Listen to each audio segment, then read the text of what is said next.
so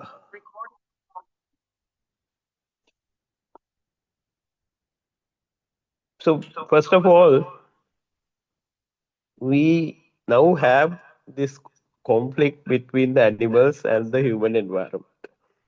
We often refer to this human elephant conflicts, the problem of monkeys, then peacocks, and all kinds of problems are now surfacing, mainly because of our pattern of urbanization, which is eating into the natural habitats and the forest reserves.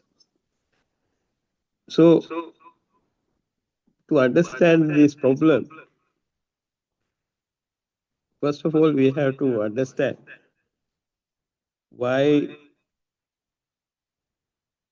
this wildlife is encroaching into the urban areas. We have elephants, we have monkeys, we have peacocks. On in addition to that, we have many smaller species that is now mingling with the urban environments, and so this is now becoming a problem because farmers are complaining that their crops are being damaged, and then all these problems are now cropping up, which we have not anticipated in the past because we were mainly a land-based agricultural community. We were having seasonal farming, and we had a very balanced habitat which allows both humans and the wildlife to exist separately. Next slide. Right. Now,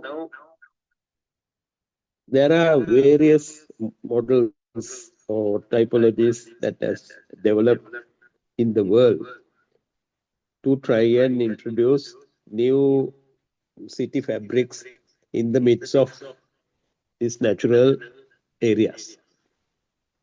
Now, what you see on the screen is a city in China, which is developed in the midst of a large urban forest, not urban forest, large forest area. So now when you look at this form, you will see that, the kind of typology that has been introduced with high-rise development and, major road and infrastructure cutting through this virgin land. So there is naturally there will be a conflict between the nature and the built environment. Next slide.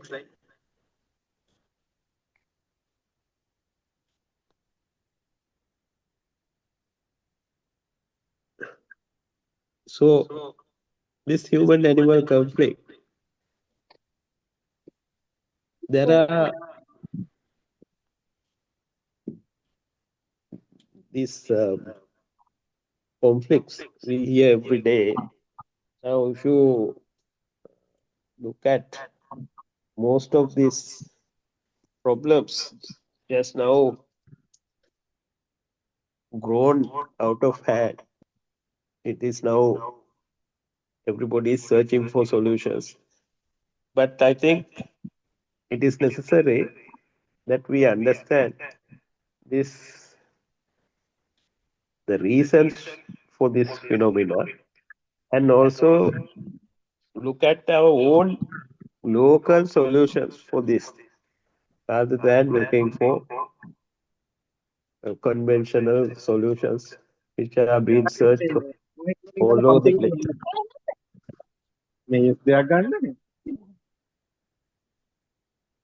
Hello?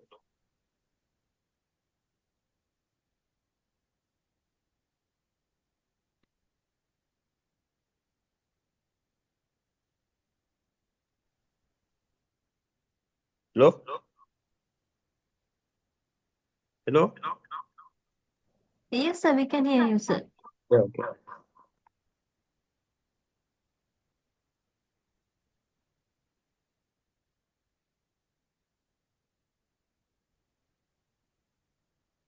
So we look at this problem in planning context.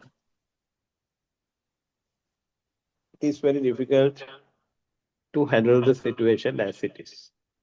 Now, if you really look at why animals come into these urban areas, it is mainly because we are with the expansion of urban areas and creating of these new linkages cutting through natural areas, the habitats of the animals have been disturbed.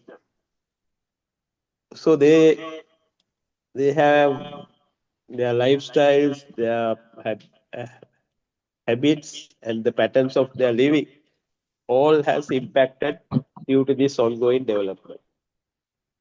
So naturally, they are finding it difficult to exist in their normal format, and they now find new ways of finding their food, and so they venture out reaching for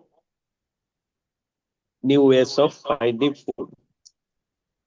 So that is how they are now coming into human settlements or human habitat, looking for food.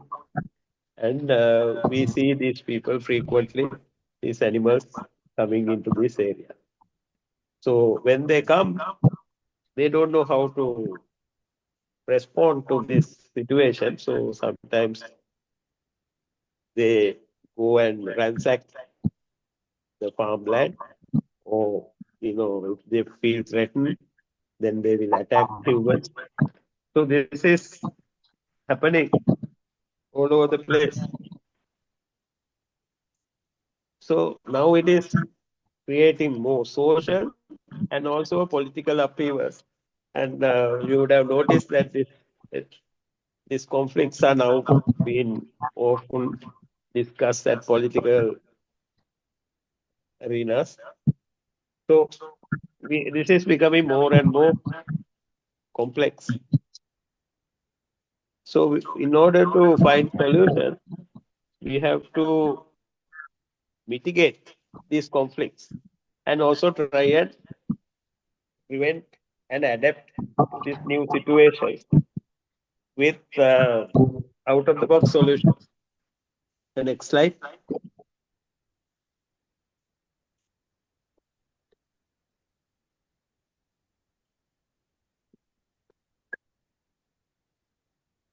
Now you see most of these animal encroachments are taking place on the peripheral areas of cities. Sometimes they come in for these waste dumps. Sometimes they come in search of farmland.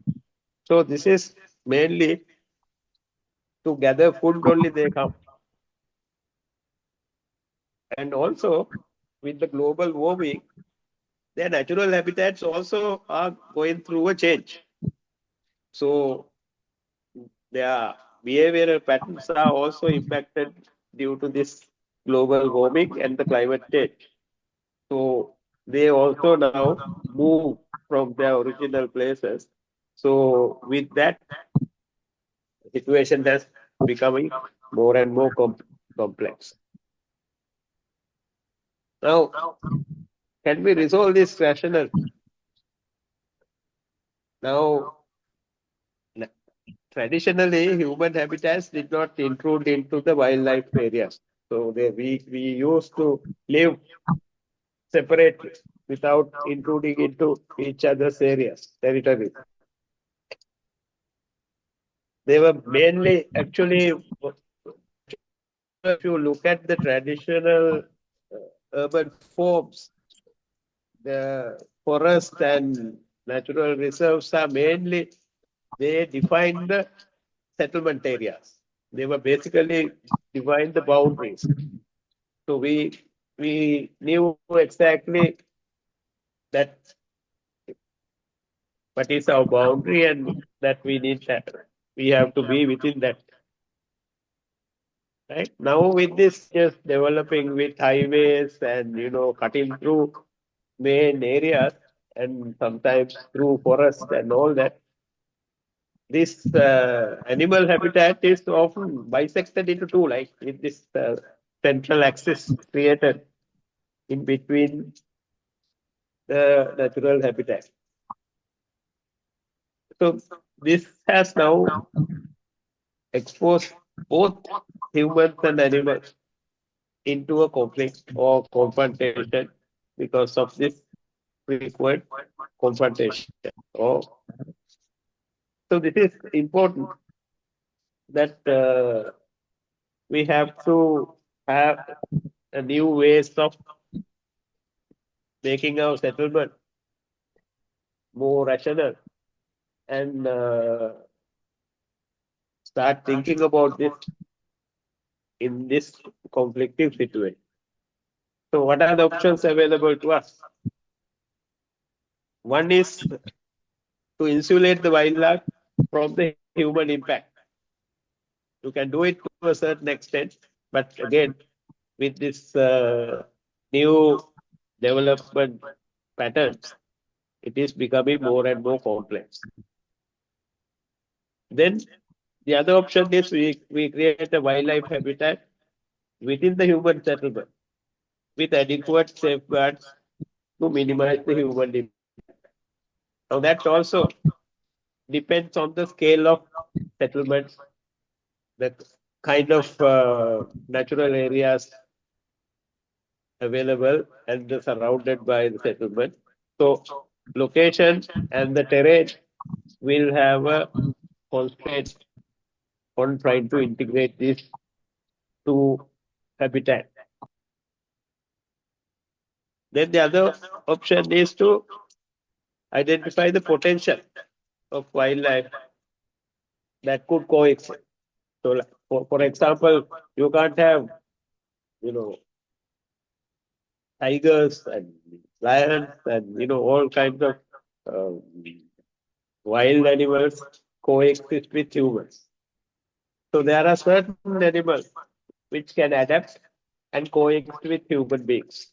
And if you notice in the recent years, many species are now adapting to mingle with people. And if you now see, you will find squirrels, peacock, all kinds of birds, snakes, and all kinds of animals are now more comfortable with the human than previously we used to experience. So it is important to identify to what extent we can do this coexistence and then identify the kind of animals we could consider for safe integration with the human environment. Then also, if you are having this kind of natural areas or wild habitats within the human settlements, then we need to create some sort of a connectivity between these areas so that these animals could travel or connect into a larger network. Otherwise, they will be confined into a smaller area, and they will also have the same stress that we are having in an urban environment in a congested location. So, so it is important that the planning provides for this kind of connectivity in these areas that we identified for potential wildlife integration. Then also, we will have to exploit this kind of situation for the benefits of human by introducing recreation, the kind of tourism, so that it could cost subsidize and also bring some benefits to the human aspect of this coexistence. Now, I hope you saw in the last Sunday Times article about this wildlife getting killed on the road. So there were photographic evidence of various uh, animals die on the road due to road accidents and running over by vehicles. So this is happening all over. So this understanding the wildlife presence in the urban areas, we will have to consciously understand why it is happening and how best we could accommodate this kind of coexistence without affecting both parts.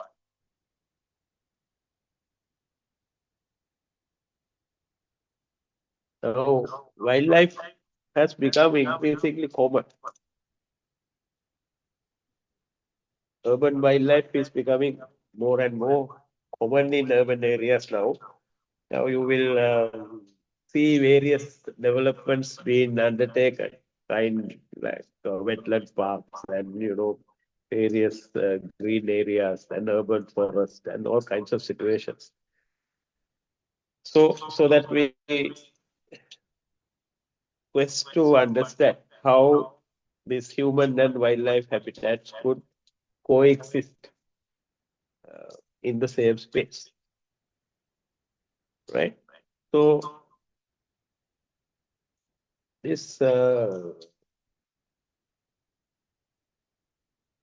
this this integration also has certain implications, right? Uh,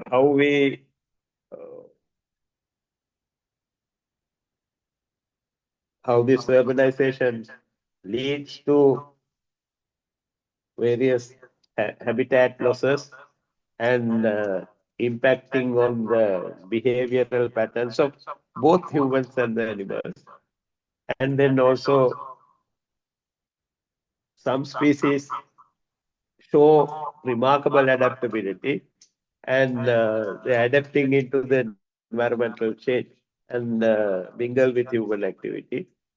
Then this adaptation is largely due to availability of resources, and all that is because of garbage, various people providing food to all these animals. So these are impacting negatively for the this urban wildlife which is in the within the human settlements, because we are unconsciously impacting on their behavioral patterns. So they keep on coming in search of these things, but the negative impact of this garbage dumps and then this elephant access to those things are, we have seen it because in certain areas many elephants die digesting plastic bags and all kinds of things. Now, the problem is monkeys. Now, in most of the areas, this monkey population is increasing, and it is becoming a menace. So, resolving this is becoming more and more complex. So, now there are also benefits of coexistence because now healthy wildlife populations contribute to ecosystem balance, which include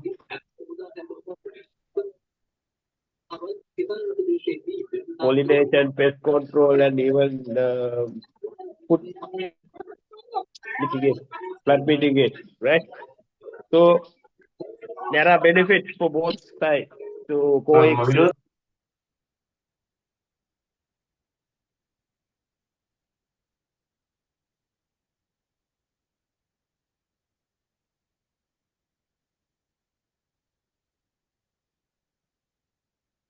So we have all these animals in now in most of the urban areas.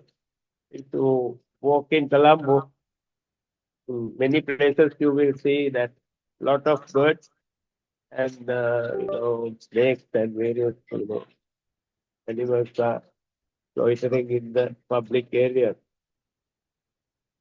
Now, what are the strategies we have for sustainable coexistence?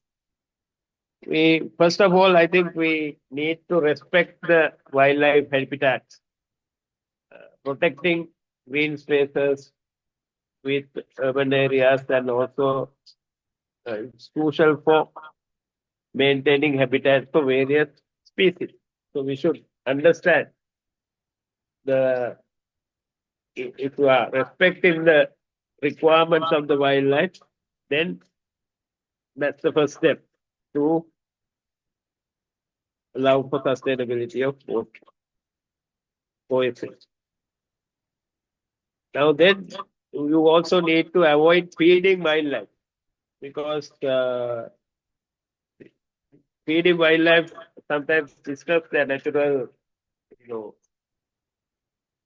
patterns of their eating habits, their digestion patterns, and then it can lead to a lot of dependency on human provided food sources. Now, to see there are so many people. If you go to Theathavayana in Battaramulla, the morning you will see that there are a lot of people throwing bread to the fish. So now they love eating this bread in the morning. But then in the process, their natural tendencies or their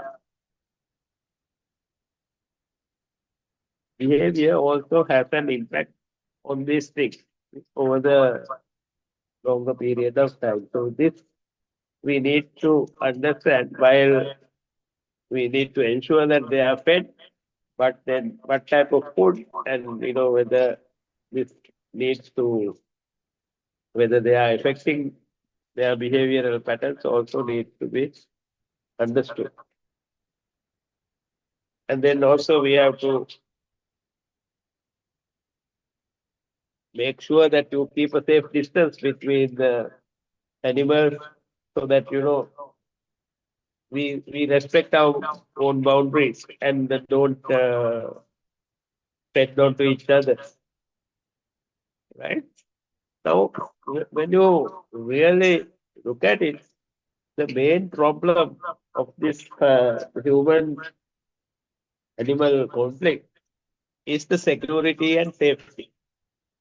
Now, both sides, humans are scared about the animals and animals are scared about the humans. So that is the reason for various reactions that we see sometimes, which is detrimental to the animal life as well as human life. Now, we have been looking at various devices for keeping these boundaries. So we have elephant fences, we have ditches, we have boats, we have electrified walls, and all kinds of mechanisms in order to keep them away from entering into the human habitats.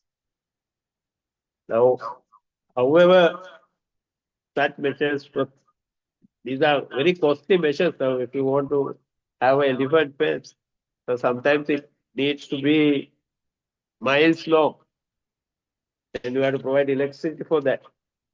But then with all that, none of these things are 100% foolproof.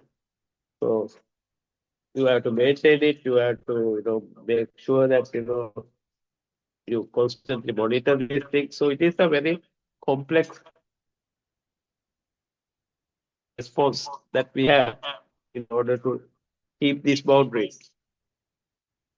So we also look need to look at natural ways of confining these boundaries, if possible, rather than resorting to this kind of But one way of doing it is to ensure that their habitat is sustainable for them to live within the confines of their boundaries, so that they don't have to come in search of food into human settlement.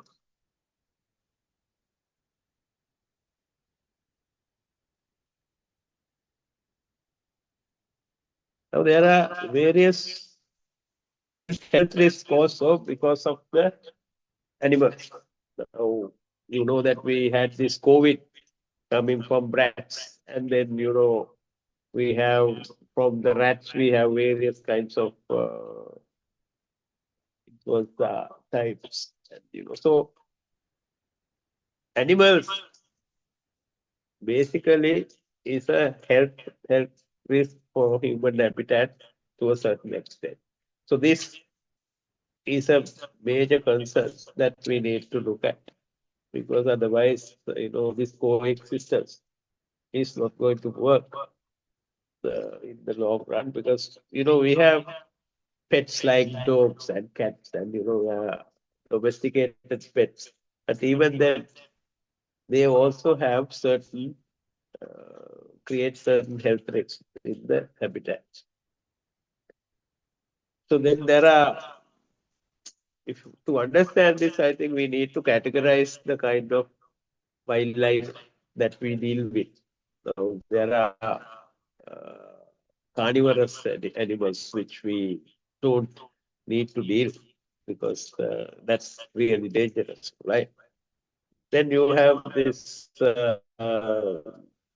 venomous animals like snakes and various these things which needs to be handled carefully. So coexisting with animals needs to be understood in that context, so that what we are getting and what are the security and safety issues that we are dealing with when we try to coexist. Then we also have positive aspects of you know dealing with wildlife and urban life together, because there are possibilities of having these waterfronts and small parkland, green corridors, and that kind of things which actually enhance the urban life and give joy to the life. Then the landscape and vegetation needs to be carefully curated, so that we have create a natural habitat for the animals to sustain. Otherwise, they will keep coming into human areas. Now, good example is this. You find this deer in Trincomalee town. They say there are about 550 deer heard in Trincomalee on various parts of Trincomalee. But unfortunately, nobody is consciously taking any effort to provide them with a sustainable habitat which can provide continuous supply of food for their sustenance. Now, there is a place in close to Port Frederick. They have created a deer park, but most of these deer are fed with plantains and various kind of foods by the humans, not their natural edible plants that they used to eat. So it is important that if you are maintaining these things, that you create these vegetations and edible plant species for the deer to survive. And also you have to make sure that there are certain the continuous supply of these feeds throughout the year. Because what happens is they keep on grazing these areas, and unless you have a plan to get these areas revitalized by cordoning off and allowing these people, these animals to eat on a defined basis, this you will find that they will find it if they will not have a sustainable uh, vegetation to exist. Now we also have this. You would have seen this wetland park, what we call the Vavuniya and all that. So there are various habitats that has been created in the past. Now I'm only taking the Sri Lankan examples. So these are enjoyable entities where wildlife also could exist and humans can go and understand their habitat and enjoy the animal life. Then you would have been to this elephant transit home at Udawalame, where they collect these destitute infant elephants and rehabilitate them until they become able to survive on their own and return them into natural habitat. Now this has also become a tourist attraction and earning some income also. So these are possible ways of handling uh, protecting wildlife and also helping the sustainable operation to maintain them. Then you also would have seen the other way, where you find a lot of birds and a lot of wild urban activities are taken place. So it can happen hand in hand if it properly handled. So what are the planning interventions that we can make in order to have this kind of integration? So we, first of all, we have to identify these cities and townships that we are planning, right? What type of wildlife could be incorporated in these particular locations into the urban fabric?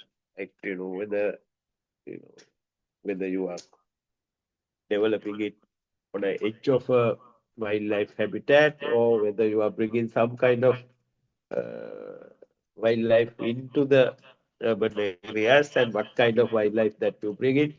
So in the planning itself, you will have to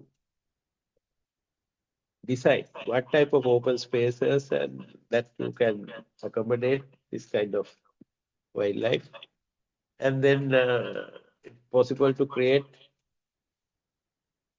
this, whether we could have these wildlife areas to define. Because one of the biggest problems in urban areas is this urban sprawl that is taking place along the roads. So if we can confine the urban areas, then it is better for the urban area as well as the surrounding areas, because otherwise this urban sprawl is continuing and affecting the environment.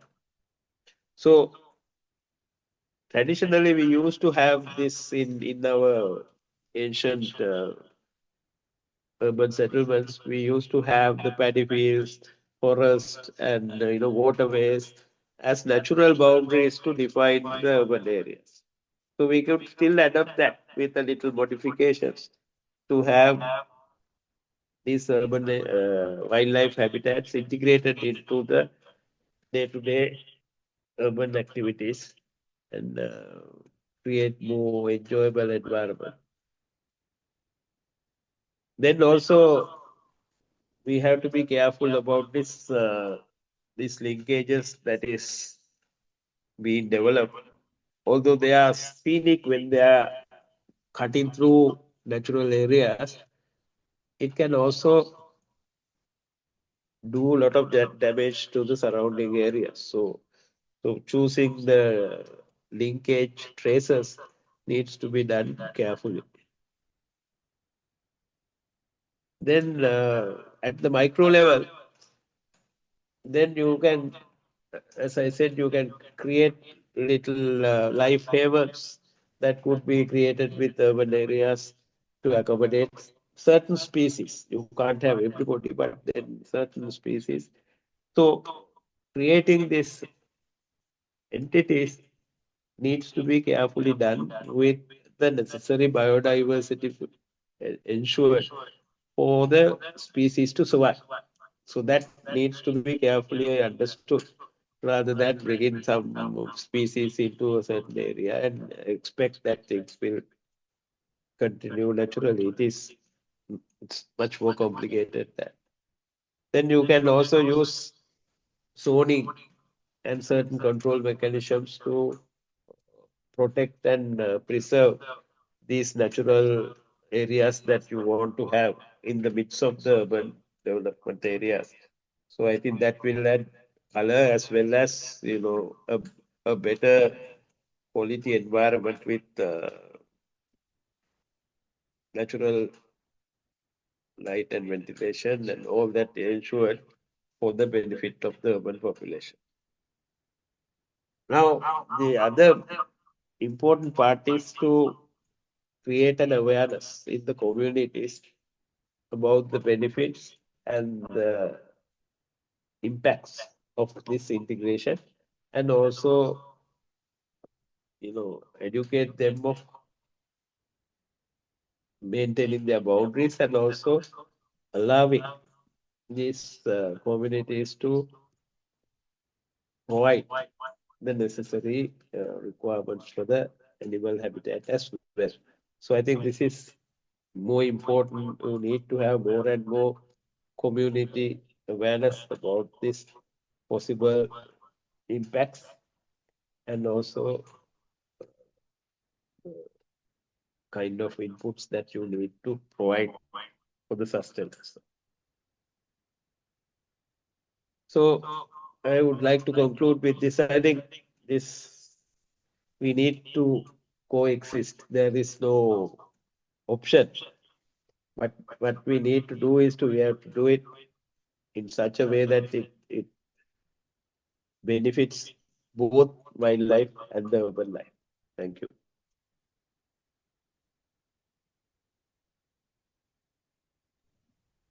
I would like to extend our sincere gratitude to architect planner Piyal Silva for his insightful presentation, sir. We'll discuss the question and answer later after the second session, sir.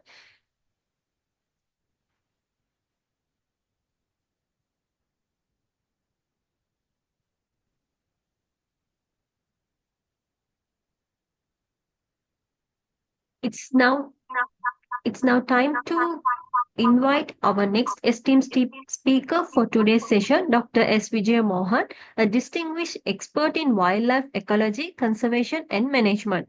Dr. Wijeyamohan is a senior lecturer in environmental science at the Department of Bioscience, Faculty of Applied Science, University of Vavuniya. He's did with PhD in zoology from the University of Peradeniya and BSc Zoology from the University of Peradeniya, Sri Lanka. His work extends beyond academia as he is actively involved in long-term studies on elephant populations in Udawalawa and Wasgamu National Park, research on human-elephant conflict in the northern province, and broader human-wildlife conflict mitigation efforts. In recognition of his expertise, Dr. Wijeyamohan serves as an adjunct faculty member at the William H. Darr School of Agriculture at Missouri State University, USA. He is also a member of the IUCN Asian Elephant Specialist Group and the IUCN Crocodile Specialist Group, further reinforcing his dedication to wildlife conservation at a global scale. With over 16 peer-reviewed journal publications, contributions to international conferences across Europe, North America, Asia, and New Zealand, and two book chapters, his academic and research achievements are both impressive and impactful. Dr. Wijeyamohan is passionate about teaching and mentoring the next generation in subjects are animal biology, wildlife ecology and conservation, ecotourism, and the application of GIS and remote sensing in natural resource management. We are truly honored to have him with us today to share his expertise. Please join with us, Dr. Wijeyamohan. Sir, this is time for you, sir. Thank you very much, and you can hear me, I suppose. Yes, and sir. I will We can share hear my you. screen. Yes, sir, you can. Yeah. Can I share my screen? I want participants. Okay.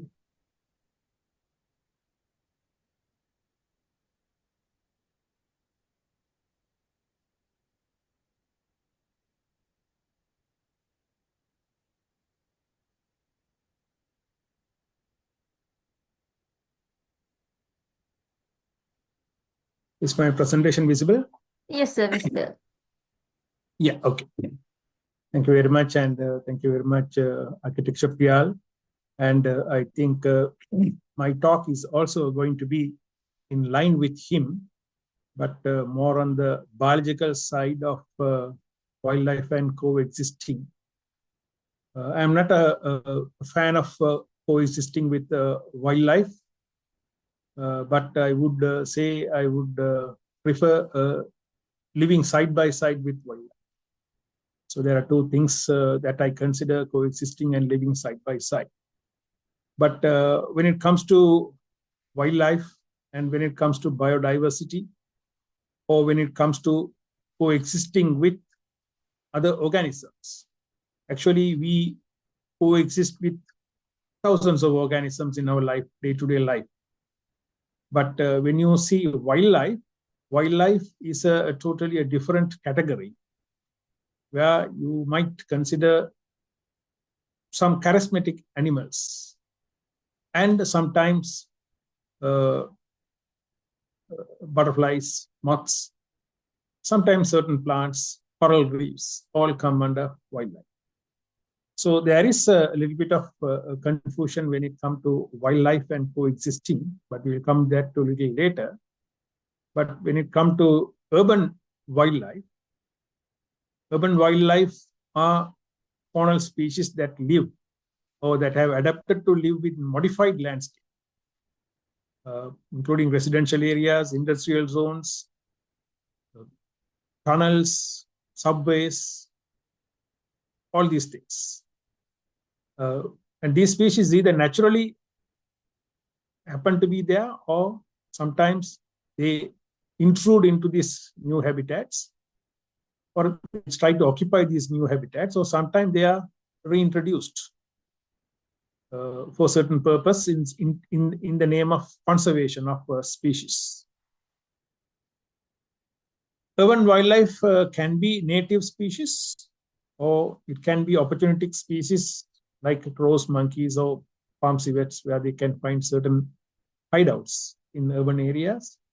It could be sometimes invasive species, when some introduced species, when they find some enough food and shelter, they increase massively in their numbers and adapt to human presence. They sometimes live with the human in the presence of human, or they know how to avoid the human and will live elusively in certain places. We'll come to certain examples later. And they are well adapted to switch on to certain urban food sources, may be different from their original wild feeding habits, and find shelter in urban structures, which is sometimes very, very safe for them, rather than being in their natural wild habitat. So once you have enough food, good shelter, complete protection, then you tend to increase in numbers. So that is any living organisms way of increasing in their numbers when there is no restrictions for their life, right? And many of us would like to see butterflies around us, butterflies, okay, they are animals, they are insects, invertebrates, but still it can be considered as part of wildlife because it's been cherished by a lot of people, and they would like to see butterflies flying around their garden in many places. And they would like to, when you see butterflies, you feel like it's a very nice environment. But at the same time, these butterflies rose from caterpillars. But how many people would like to have caterpillars around their buildings or in their garden? It's a big question. And how many people tolerate caterpillars, which is going to be butterflies later on. But this is considered to be green. So these days, there is a lot of people, or there are activities to build green buildings like these. And whether it is green or it is greenwash is a little bit of a controversial thing. But anyway, it gives a pleasant environment for the people who are living behind this tree cover. They feel it's very nice, and it gives a beautiful environment for them. And so when they start up their life in the morning, it's all pleasant. So these people can be very useful citizens for the other people because their life starts very nicely. But still, it's not always urban areas or cities are going to be like this. But urban areas, from the point of view of Sri Lanka, the urban areas or cities or certain times village towns also can be considered as a little bit of an urban area. It's based on the definitions that we give for urban areas. And in case, of course, we would like to have birds to see everywhere. And the birds like butterflies are also very pleasant. They sing very nicely in the morning. But sometimes birds like myna can be extremely noisy in the evening when they come to roost in a particular tree, especially in city and town areas, because they find those areas a little warmer than other places. So they tend to come into one place and they make a lot of noise, and also they poop a lot. And the people definitely feel a little bit of inconvenience in walking down under those trees. And like pigeons, crows, cranes can make a mess of it certain times. So although we might like birds, but we cannot select birds. These are the birds we wanted, and these are the birds that we don't want. But once you give a habitat, any bird can occupy places, and any bird can be a nuisance if it goes above the numbers. The bird's song that is very nice when they are alone may be very noisy when there are too many. Even quails, we know quails, poha, quail, for its beautiful call, but at the same time, when there are too many fighting, you can find early in the morning, they can really disturb your sleep. So I'm coming to the same line along with architect Piyal of saying where we draw the line for coexisting, how far we can go on, which is our tipping point, where we draw the tolerance line. So it is mostly based on, this presentation is based on this. So other than birds and butterflies, which would sometime we would like to see, they are very nice, beautiful, like to have them, but there are other wild animals. Like architect Piyal mentioned about the monkeys, and Sri Lanka is going through problems with monkeys, but it is not very recent. It has been there for over 10 years, but suddenly it surfaced because of Honorable MP's talk in the parliament. So otherwise, it has been there, and probably people were facing problems with monkeys, and in many places they are taking certain measures. So the list of animals or photographs that I'm going to show are considered to be pests But at the same time, they are wildlife, part of wildlife. They are native species to Sri Lanka.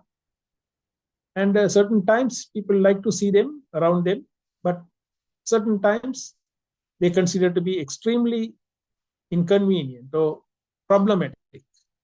So monkeys, wild boar, wild pig. Even 2-3 days back, a child, 9-year-old child, was killed because one person took the law into his into his hands to control wild pigs, or whether I don't know whether it's he want to control the pig or he want to have it on his table. But anyway, there are a lot of problems with this wild boar. Porcupine in many cities, many urban areas, you can easily find them in the night and causes a lot of accidents sometimes and create a lot of damage to, especially to the coconut trees and other vegetation. Squirrels, they are everywhere, and they can be nuisance if they try to build certain nests inside houses, and they will make a lot of problems and they can make damages, sometimes to the wires, even set fires to the houses. But they are around us everywhere. Giant squirrel, it's another big problem. But people from cities, like people in Colombo or Kandy, would like to see a giant squirrel whenever they go towards peripheral areas and like to take a photograph and like to see, oh, what a beautiful animal it is. But the damage that they make is huge. Bats all over, many city areas, especially in Mavanella, Kandy, Peradeniya, Radhapura, all these places. You can find these flying foxes, and Sri Lanka bats are one of the largest flying mammals currently we have. And, they also can be sometimes very problematic, and then they come to the home garden and eat all the fruits that we try to harvest later. Hare, our native black-naped hare, indigenous. Birds, I'm putting this bird here. This is whistling teal, Serva in Sinhala or Serahay in Tamil. Nice to see these birds sometime in water holes, but they can be found in large numbers, sometime into hundreds or thousands sometimes. But they are very serious pest, very serious pest for agriculture, especially for paddy field. When you sow paddy, and they can come and just, they call it they drink paddy. So it can be harmful for the farmers. Peacock, of course, any city dweller would like to see a peacock with this spread out train of feathers. Beautiful. They might be considering it's a good luck. A lot of stories, they only dance when it's rain comes or whatever it is. But there are certain places, they are overtaking even elephants and monkeys, becoming pest, because we give control protection, plenty of food, forests are cleared and establishing grasslands. They love grasslands, and their food is mainly on the seeds of the grass and some insects along the grasslands. So once you establish grasslands, they will be there, and they will increase in numbers. Peacock, but beautiful bird, nice to see. Deer, as architect Piyal mentioned about deer, and in many places, deer are also becoming pest. And in Trincomalee, you have deer in town areas, and sometimes they are well adapted to human, and they are very close to human, and people the distance between the deer and the people are very less. But certain times during the rutting season or the breeding season, they can be very dangerous. They can be even life-threatening.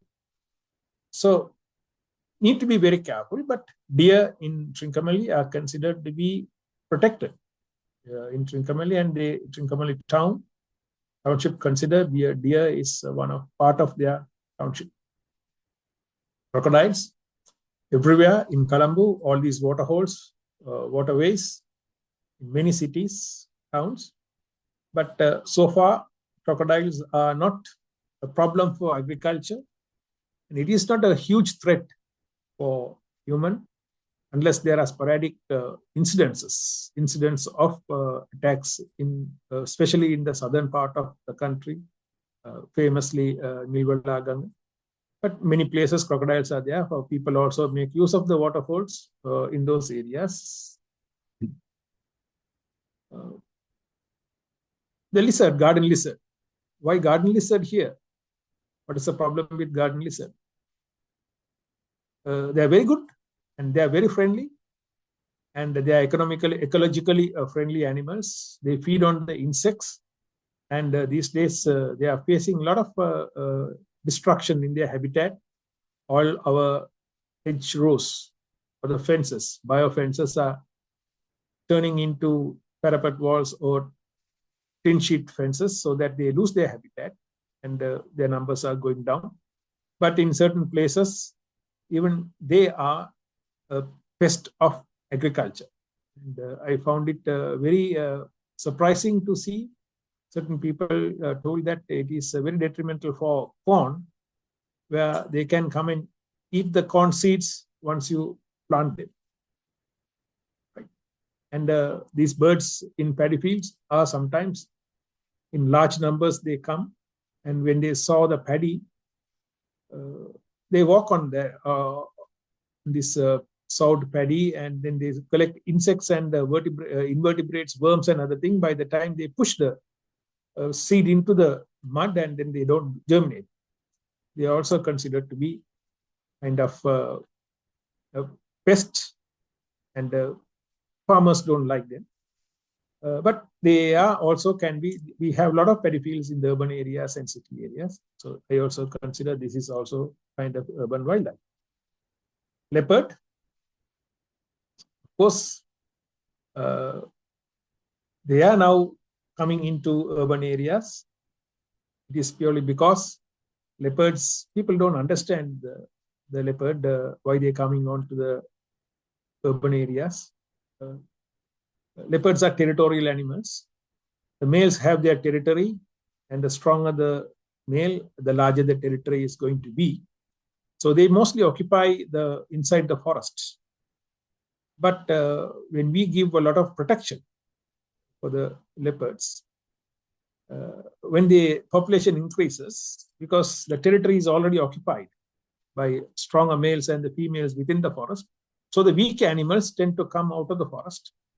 And then when they come out of the forest, they are in the periphery of human habitation, where there is easy food like cattle, poultry, even dogs and cats, and we'll come to that little later. Fishing cat, again, can be found in any urban or city areas where there is waterways, and they are very elusive. They're nocturnal animals. Leopards also, the city-dwelling leopards are becoming nocturnal, so that they don't come out during the daytime. They are nocturnal, but these fishing cats are mostly nocturnal, naturally nocturnal. Jungle cats can be found anywhere. Fox are so far not a big deal in urban areas, but we heard about 2 years back, we heard a fox was entering into a village and making a lot of problem for the village people, and they have bitten, I can remember the name of the village, but they have bitten a number of children. So in case if the population increase, if they go out of control, they also can be a problem for city dwellers or urban dwellers. Mongoose, again the same. Snakes, as architect Piyal mentioned, nobody would like to have a snake in your garden, although it is not poisonous. We have only 7, we have around 50 odd snake species in our country, but we have only 7 extremely poisonous. Because of these 7 species, all 56 facing a lot of problem. And whatever we see, any elongated body without limbs, immediate reaction is to kill. So although we might know that it is not poisonous, maybe unless all the people in the house or in the area understand that this is not going to make any trouble or it's not going to kill any people, definitely a snake is a problematic animal in a urban area or in a house or in your living area. Bears, so far not a problem for urban areas, but bears have shown in other countries, like in North America, Japan, China, even in India, right? These bears can come on to urban areas when there are food available. When we throw garbage in a unmanaged manner, you can invite bears into urban areas. So far we are safe with bears, and if bears are coming into urban areas, that will be the most dangerous animal that we have ever encountered. Elephant, of course, 60% of the country, 65% of the entire country, land of our country, can be designated as elephant roaming area. We have only about 30% of the protected areas. So the less of the 30%. So that 30% of the protected areas are, there are no people, because they are protected area, people are not allowed to settle there, and they are not there. The next 30%, 35%, where people and elephants are living together, right? And that's why the human-elephant conflict. And out of the total total population of the elephants, 70% of the elephants are roaming outside protected areas. So that's another statistics that we worry about. And these elephants can come into any town at any time. You can find an elephant coming into Anuradhapura anytime. There have been elephants in Kekerawa town a number of times. So out of 9 provinces, 8 provinces have elephants. Now out of 22 districts, almost 18 districts, 18 to 17 districts have elephants. So elephant, right, if you take Kandy, about 15 kilometers towards east, you get elephants. In Putlam, 6 kilometers towards east, towards Anuradhapura or towards Vanathivilu, you get elephants. Anuradhapura, 10 kilometers, you get elephants. So they are not very far, they are very close. So 10 or 15 kilometers for an elephant is nothing. They can come to a town for shopping anytime. These are some of the wildlife that I would like to show here, which may not be a problem, but we can kind of allow them to stay in our surroundings, but not with them, but in our surroundings. But still, low risk is considered to be in certain part of the country, certain part of the community of our country, consider this as a bad omen, because they are very slow moving, and it's not actually slow moving, they can run fast, and they have tears always on the eyes, so people don't want to see an animal always crying. That's what they think. So it's a bad omen. So some of the people don't like to have, and they are nocturnal, and they are very friendly, and the friendly in the sense they are eco-friendly, because they eat a lot of insects every day, so which can be helpful for human. Shrews, this is not a rat, it's a shrew, and there are a number of shrews in our country. Some are completely into wild, but many are in urban areas, in houses, inside houses, where they come through the drains and sometimes enter houses. They make a mess of when they come into houses, they poop everywhere, but they again can be a friendly person for you all, because once you have shrews in your house, so they can eat all the insects wherever they are, and wherever you cannot reach, they will reach and catch the insects. And when you get a visitor, a snake, like that, they will make a lot of noise, which can be an alarming for you. So I don't mind keeping a shrew in my room.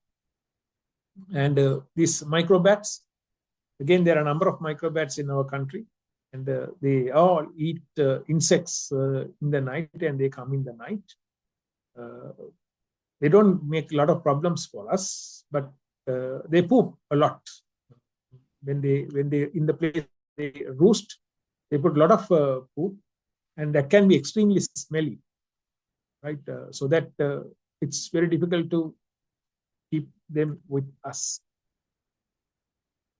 But here I have another slide just to tell what if human being leave a city and go, what will happen to the wildlife. So this is a photograph, and there are a lot of people are studying in Chernobyl, which is now in Ukraine.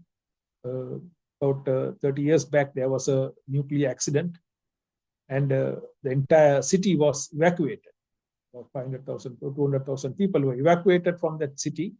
And very recently, there was a drone attack by Russians in this Chernobyl nuclear reactor, which is now abandoned. People were evacuated because of radiation. But now scientists are interested to see how in 30 years' time, how this wildlife come back into existence, right? You get deer, wolves, jungle cats, everything, and plants are growing.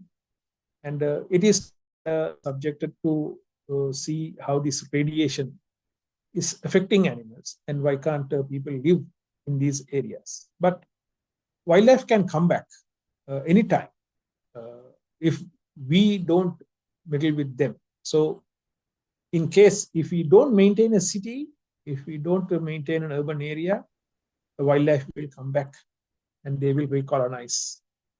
So here I would like to mention this word coexistence. Architect Piyal also used this word coexistence, coexisting. But in ecological terms, when there are two living organisms come side by side or close to each other, at whatever the distance, they will interact. There's no way that two animals come together and not interacting. Some kind of interaction will be there. So here, the coexistence, the English word, can be expressed in number of words, that is scientific and ecological. So one is mutualism, where two species benefit from each other. And you would have seen number of times where sometimes cattle egress follow buffalo, or they can sit on top of the buffalo and eat the insects or parasites on the buffalo. And they don't harm each other, but they live supporting each other. And there you can, this is also coexistence. Coexistence is being together. It is, and commensalism, where one species benefit others, other one doesn't get at all anything, but it is not harmed also.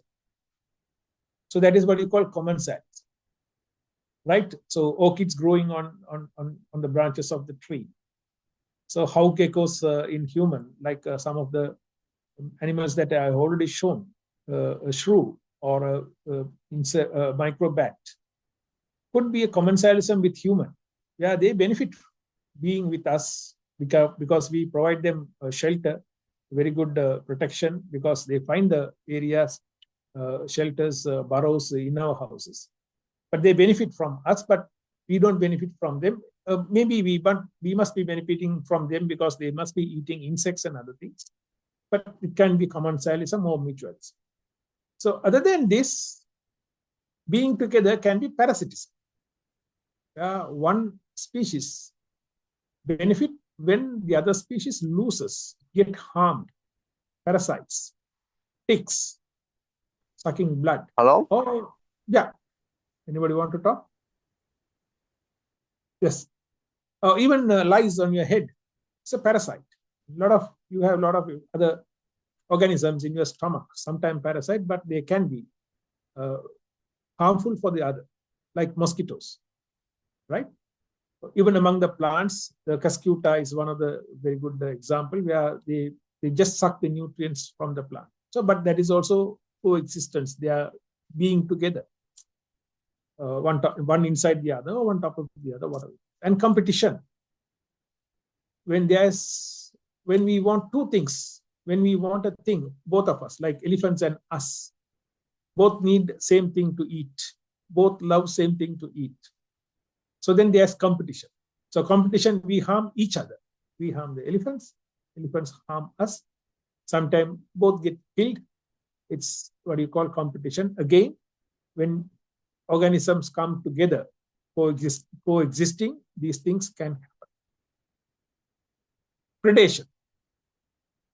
A predator, a carnivore, eat a herbivore, or a strong animal can feed on the weak animal.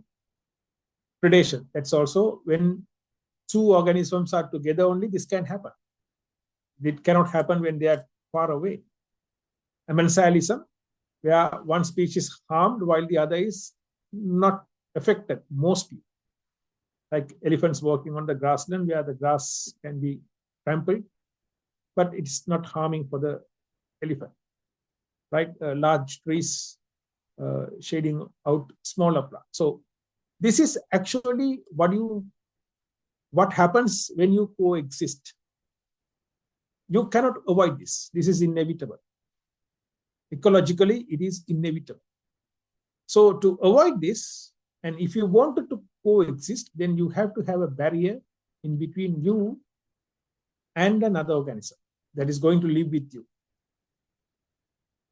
Definitely you have to have it. So that is why my explanation of coexistence and living side by side, where when we live side by side, we occupy the same area, we occupy the same habitat, but we don't interact. We don't interact physically. Maybe sometime we interact. We are happy to see an elephant living next to my garden, but there's a fence where the elephant cannot cross and come. I'm happy to see leopards moving around, but I'm safe. Everybody is safe. But leopards cannot. So you don't physically interact, but you are happy to see. That's also, in a way, it's an interaction. So that is why many people, when they use this word coexistence, they misunderstand. They don't understand the ecological background of two living organisms being together. Even it could be human and another plant. Sometimes it may not be possible to live with another plant in some time.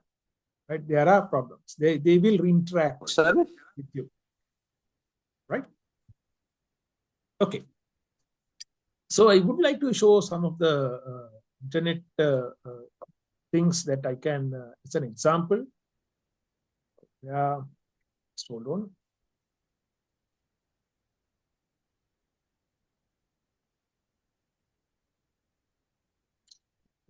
This,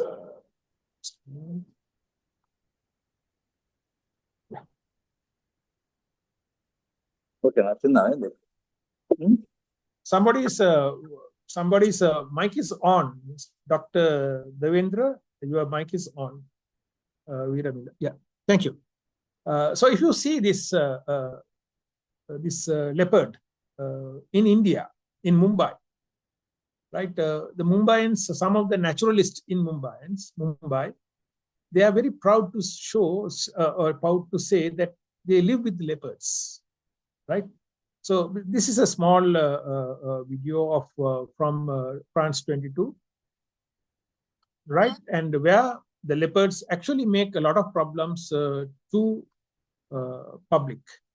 And there are incidents where leopards come to houses. And here you see another video, Eco India, how human and leopard are coexisting in Mumbai. But the story is about a young boy is being dragged out of his house when he was playing in Mumbai. This is a difference between people who wanted coexistence and people who experience coexistence. In our country also, there is a group of people who wanted human-elephant coexistence. But the people who wanted this coexistence are not coexisting. The people who are coexisting with elephants is the one who face the problem. Right? And then if you go to Gujarat, in Europe also it is same, the wolves are coming back. And the news says that there's controversy. And if you go to Gujarat, you can see in this video, it's in all over YouTube, that the lions are just in the field where the man is working. It may be a coexistence, but whether the lion is a real lion or whether the lion has lost the wilderness or has lost the lioness, and if we don't have the lioness in a lion, why should we have a lion? So this is my question. So these are problems certain times, and then certain times with our interactions, animals are get killed, and as architect told us, there are plenty of road accidents every day, and because of these road accidents, animals are get killed. And last week, passenger train collided with a herd of elephants. 7 elephants were killed. Everybody spoke about the elephant, but I'm very happy that thankfully the train compartment with the passengers did not topple, derailed and toppled and killed number of people or injured some of the people or some infants, toddlers for their lifetime. But nobody is worried about that. Everybody is worried about it. I'm surprised to see that nobody was thanking the God for, my God, thank you very much. The compartment did not topple and the people were safe. The previous accident, the tankers toppled with petrol and diesel. Luckily, it did not catch fire. Imagine had it caught fire, the disaster would have been huge. It would have blasted and it would have devastated the close by villages. But we all think about elephants. That's what we call about coexistence. And certain times, I want to mention that here, this is a place in Jaffna, along from Jaffna to Velanai or Kites, where you can see trees are planted here. So this enthusiasm of becoming green, too much of enthusiasm of becoming green, becoming eco-friendly without knowing what an ecosystem is, becoming tree planters without knowing what sort of trees has to be planted and where. So this is a place which is inundated during the rainy season. And then it is a open grassland where they have planted hummock trees and pouring water. So they are altering this ecosystem. They're definitely altering this ecosystem. These hummock trees are not belong to this ecosystem. So they don't understand the ecology. They don't understand ecosystem. When you bring an organism, plant is also an organism, tree is also an organism. When you bring an organism to a place where it is not belong to, that is introduction. They become invasive and you are polluting environment. This is another example, planting mangroves in the northern province, where again, a group of people have become so enthusiastic, try to fix carbon from atmosphere and planting these mangroves. And these places are not naturally found mangroves there. These are mangrove-free mudflats. They are the places these people are planting mangroves, and it is a monoculture. It is not natural there. It's all same species because this species grows very easily, but it is not naturally occurring. These mudflats are very important for birds to feed. The migratory birds come to Sri Lanka to feed worms and other invertebrates from these mudflats. So why people think that they have to grow mangroves here? This is something that I wanted to raise here, because over enthusiasm without understanding ecosystem, ecology, biology, people are doing on their own. So we have to think wisely. Coexistence needs to be handled scientifically. Otherwise, it will be inevitably lead to co-extinction. So we should not lead to co-extinction without knowing what coexistence is. Thank you very much. Thank you very much for giving me the opportunity. Over to you. Yes, sir. Thank you, sir.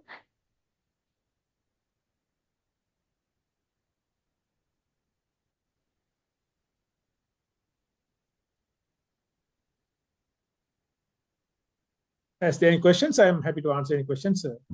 Yes, sir. So now we would like to open the floor for questions. If you have any inquiries, please feel free to type them in the chat box and we will address them one by one, or unmute yourself and ask the questions. So let's begin the question and answer session. Yeah, Architect Piyal and Dr. Wijeyamohan, this question is not a question.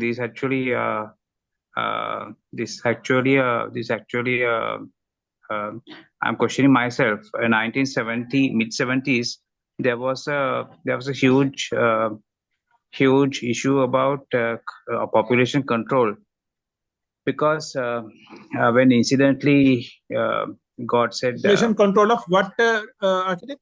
Population control of what?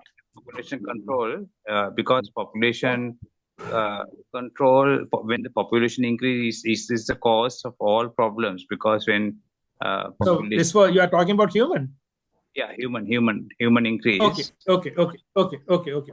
Cause cities to grow, and the conflict of all wild animals and encroachment and all those things. So why is that not persisted? Because the cause of all the problem is the population growth. Why is that not persisted once again? Because that's the root cause, I believe, of all this. Yes, sir. Definitely, I agree with you, Piyal, because the entire thing, the all environmental problem is due to population explosion. And population explosion, because we consider, we human ourselves consider, if you reduce the mortality, that is the most developed country. And not only that, we are still heading with increasing our life expectancy, or increasing or extending our life expectancy. So now if you take about 100, our average life expectancy was something around 60, 65 or 70. Now it has become to 90. So in last 100 years, we have increased our life expectancy for 20 years. So that is at the time when we actually developing our medical research. But now we are at a very high level of medical research. This 20 achievement can be happen within another 5 or 6 years. So that also will going to increase our population, because people are going to die little later.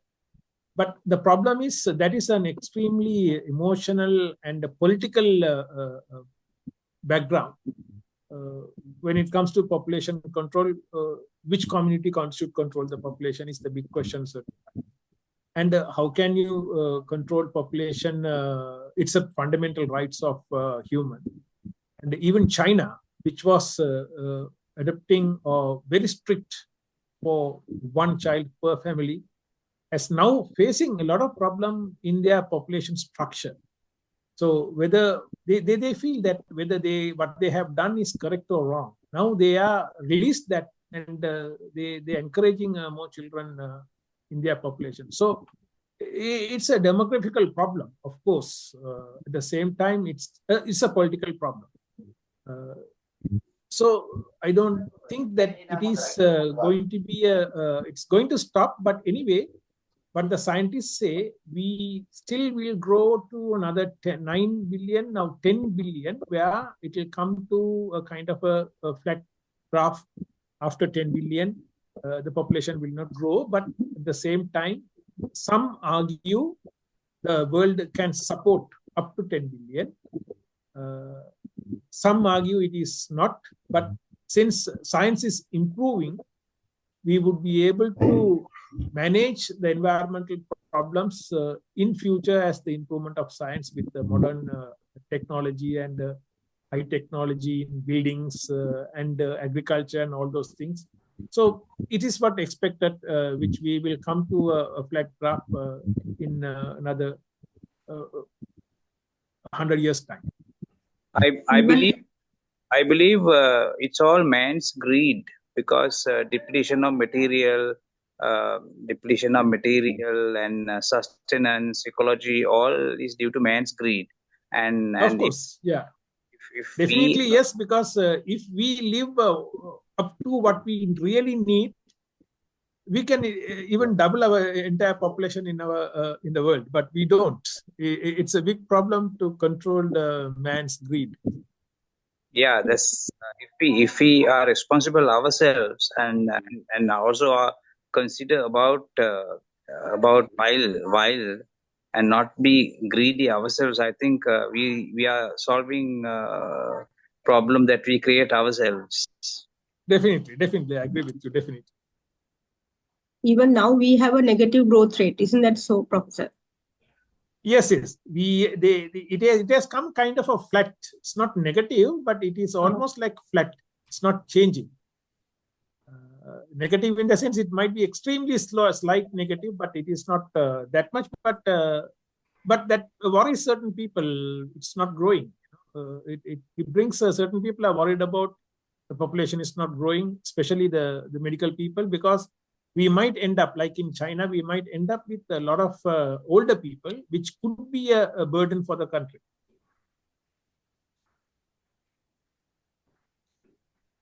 So, may I know whether we are getting the presentation of the previous lecture and this one? Yes, I have no problem in sending this presentation. I can send it to education, the organizers. But most of my presentation is are photographs. It's only very little written there. I don't mind sending it, no problem. We will share the recordings through YouTube, sir. This one qualitative problems. In the recent town planning systems, is there a new town planning addressing these urban ecology improvements? Are you asking me? Yes, architect.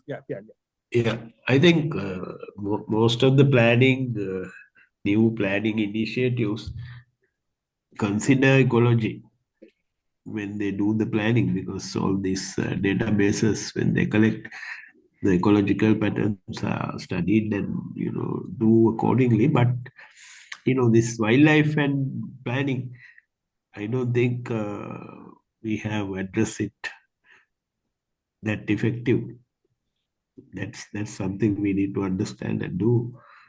But certainly ecology is taken into consideration when planning is done.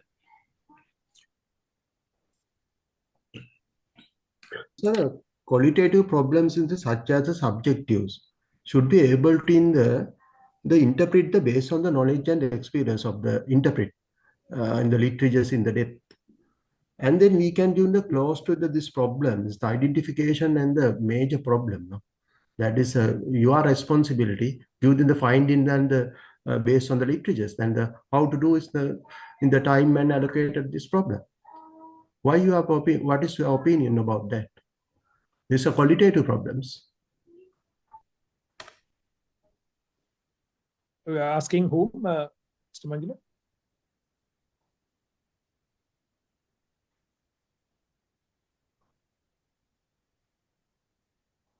Architect Piyal, I want to ask you a question. Yeah. Planning wise, now I think, are you doing anything regarding zoning and control of city growth and what do you call development control in the sensitive areas, like planning control and I'm not involved now, but actually UDA is doing the controls. Yes, they do. But it effectively been done, because I think the rule of 10 perch is island wide, which is I think I know. There are certain issues that needs to be addressed. That I agree. But these regulations are basically a hindrance to this kind of qualitative interventions, because I think this all stems from the fact that we were more worried about corruption, controlling corruption rather than anything else. I think that's the whole basis of regulation. So this discretion was taken out from the equation from the beginning. So I agree. I mean, there is certainly a qualitative issue in the whole process because it's regulatory. The whole idea is to promote, not to regulate. I mean, I'm not saying that you should not regulate, but you should have a balance between promotion and regulation. Right. Got it.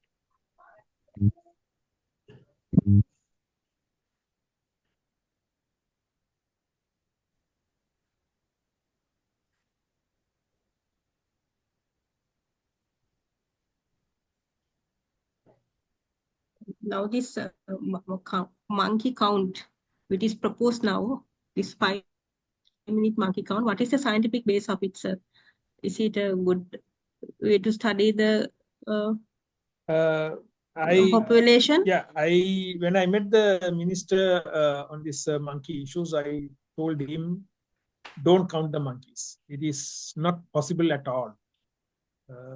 If you can go and try counting a troop of monkey, whether you can count in an hour the entire numbers. It is not possible at all. But you can come up with number of troops, and that is possible in certain times in a particular area. Or if you say about 10 square kilometer area, how many troops are there? That would be some kind of a better understanding of monkey numbers. I don't think monkey numbers, how many they are going to get, it's going to give a ironical data, and if they are going to take any action based on that, it will be detrimental. It is the troop that matters, because monkeys are not individual animals, they are social groups. The entire group is, you can consider the entire group as a living organism. So that is what is important. So this is again, without understanding the biology, somebody tried to, I don't know whether they have got it wrong, whether it has come out of the people who talk about this counting, and they talk about counting monkeys. Or I don't know whether they really meant to find out how many troops and where they are distributed. That may be the better thing to find out, and which would be a little bit useful. And when they say monkey, we have 3 species of monkeys in our country: the macaques, the langurs, and the purple face. So whether they are going to have any discrimination, or whether they are going to do different count for different troops, and how far they do and how accurate they are going to be, and who are going to count it, whether they are trained people or whether they have enough information about these home ranges of monkeys troops, is all a questionable thing. So the moment you try to do it abruptly, just to satisfy the people on an immediate thing, it is not going to give you a correct information. Thank you.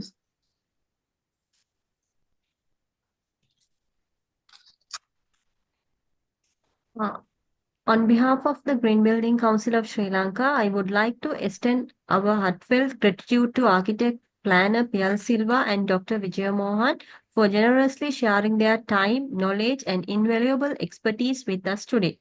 Your dedication to sustainable urban living that coexists with wildlife is truly inspiring, and we deeply appreciate your continued efforts in the critical field. To our wonderful audience, thank you for your active participation and engagement. Your enthusiasm, thoughtful questions, and curiosity make sessions like these impactful and meaningful. We look forward to welcoming you again at our next session, where we will continue our journey towards sustainability and environmental stewardship.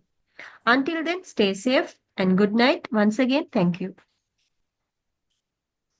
Thank you very much, and thank you very much all the listeners. Thank you, sir. Thank you. Thank you, sir. Thank you. Thank you. Good night. Good night. Thank you, sir. Thank you very much. Thank you, sir. Thank you, sir. Thank you for 2 excellent presentations and creating awareness. Thank you and good night.